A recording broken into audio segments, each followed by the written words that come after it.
नमस्कार। आज हम एक सफर पे निकल रहे हैं भारत के पड़ोस में।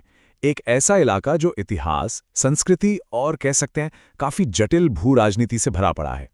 तो चलिए बिना देर किए शुरू करते हैं। 15,200 किलोमीटर ये सिर्फ एक नंबर नहीं है, ये है भारत की जमीनी सरहद की कुल लंबाई। जरा सोचिए कितना विशाल दायरा है ये, जो न जाने कितनी संस्कृतियों, इतिहास और नज़ारों को अपने में समेटे हुए है। तो ये हमें एक बहुत बड़े सवाल पर ले आता है कि इस विशाल सरहद के उस पार आखिर हैं कौन? कौन हैं हमारे पड़ोसी और हमारे रिश्ते कैसे हैं उनसे? क्या वो दोस्ती से बने हैं या विवादों से, या फिर इन दोनों का एक बहुत ही पेचीदा सा मिश्रण है?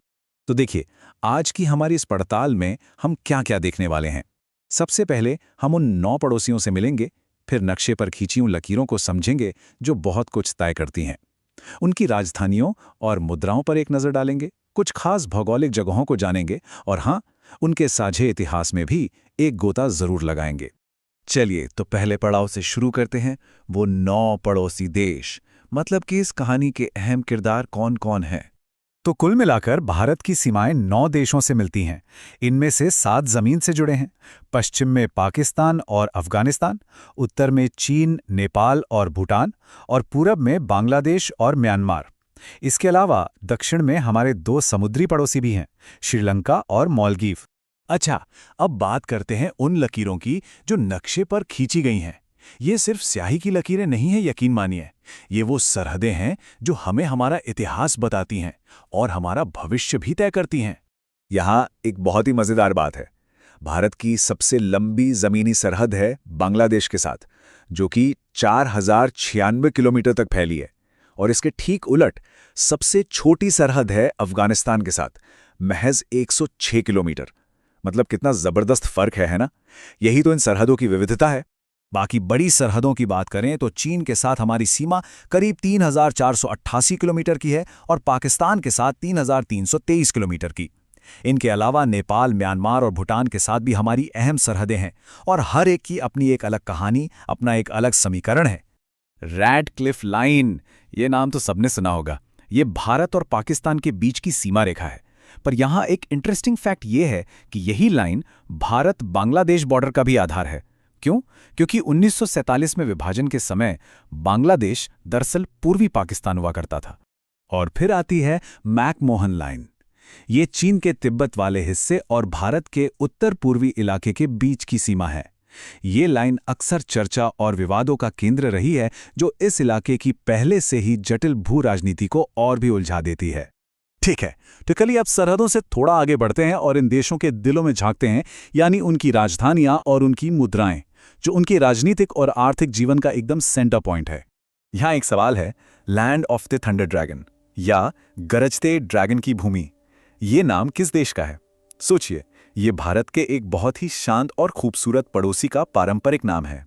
जवाब है ड्रैक्यूल, जो कि भूटान का पारंपरिक नाम है और इसका मतलब ही है land of the thunder dragon. ये उनकी पौराणिक कहानियों और उनकी राष्ट्रीय पहचान का एक बहुत ही खूबसूरत हिस्सा है। इस इलाके की डाइवर्सिटी तो देखिए। भूटान की राजधानी थिम्फू और करेंसी है नगुल्ड्रम। म्यांमार की राजधानी नेपिडो और करेंसी है क्यात। बांग्लादेश की ढाका और टका और मालदीव की माले और रुपया।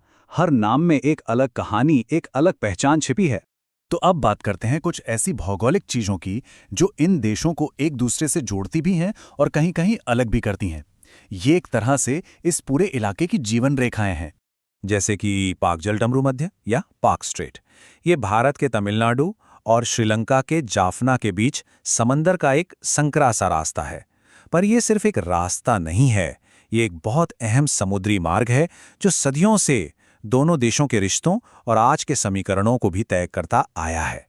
अच्छा, भारत की सरहदें कितनी पेचीदा हैं, इसका अंदाजा लगाने के लिए ये उदाहरण देखिए। त्रिपुरा, एक ऐसा राज्य जो 3 तरफ से बांग्लादेश से घिरा हुआ है। या फिर छोटा सा सिक्किम, जो 1 नहीं, 2 नहीं, बल्कि 3 देशों नेपाल, भूटान और चीन से अपनी सीमा साझा करता है। और लद्दाख, वो इकलौता केंद्र शासित प्रदेश है जिसकी सरहद सीधे अफगानिस्तान से जाकर मिलती है। और हाँ, ये याद रखना भी जरूरी है कि हर बॉर्डर एक जैसा नहीं होता। जैसे कि भारत और नेपाल के बीच एक खुली सीमा है जहां लोगों को आने जाने की पूरी आजादी है, ये दोनों देशों के बीच जो गहरे सांस्कृतिक और ऐतिहासिक रिश्ते हैं, उसका एक जीता जागता सबूत है। चलिए अब आखिरी हिस्से की तरफ चलते हैं और उस साझा इतिहास पर एक नज़र डालते हैं जिसने इस इलाके को वो शक्ल दी है जिसमें आज हम इसे देखते हैं। और इस इतिहास में सहयोग भी है और संघर्ष भी। ये टाइमलाइन कुछ बड़े संघर्षों की याद दिलाती है जिन्होंने इस क्षेत्र पर गहरा असर डाला। 1962 का भारत चीन युद्ध, 1965 का भारत पाक युद्ध और फिर 1971 का युद्ध, जिससे बांग्लादेश का जन्म हुआ। इन घटनाओं ने ऐसी छाप छोड़ी है जो आज भी यहाँ की भू राजनीति को प्रभावित करती हैं। और ऐसा नहीं है कि ये सिर्फ इतिहास की बातें हैं। आज भी हमारे सामने कई बड़ी चुनौतियां हैं, जैसे बांग्लादेश के साथ तीस्ता नदी का विवाद, चीन और भूटान से जुड़ा डोकलाम का मुद्दा और पाकिस्तान के साथ नियंत्रण रेखा यानी लाइन ऑफ कंट्रोल। ये सब हमें लगातार याद दिलाते हैं कि ये इलाका कितना संवेदनशील और जटिल है। जाने से पहले कुछ दिलचस्प तुलनाएं भी देख लेते हैं। अगर हम क्षेत्रफल यानी एरिया के हिसाब से देखें तो चीन हमारा सबसे बड़ा पड़ोसी है, लेकिन जब बात आबादी के घनत्व की आती है तो बांग्लादेश सबसे ऊपर है। और एक मज़ेदार फैक्ट ये भी है कि हमारे पड़ोसियों में 10 लाख से ज़्यादा आबादी वाले सबसे ज़्यादा शहर पाकिस्तान में हैं।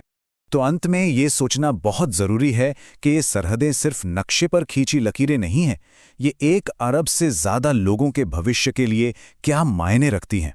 उनका भविष्य, उनकी तरक्की, सब कुछ इन्हीं लकीरों के आसपास की शांति, सहयोग और समझ पर ही तो टिका है।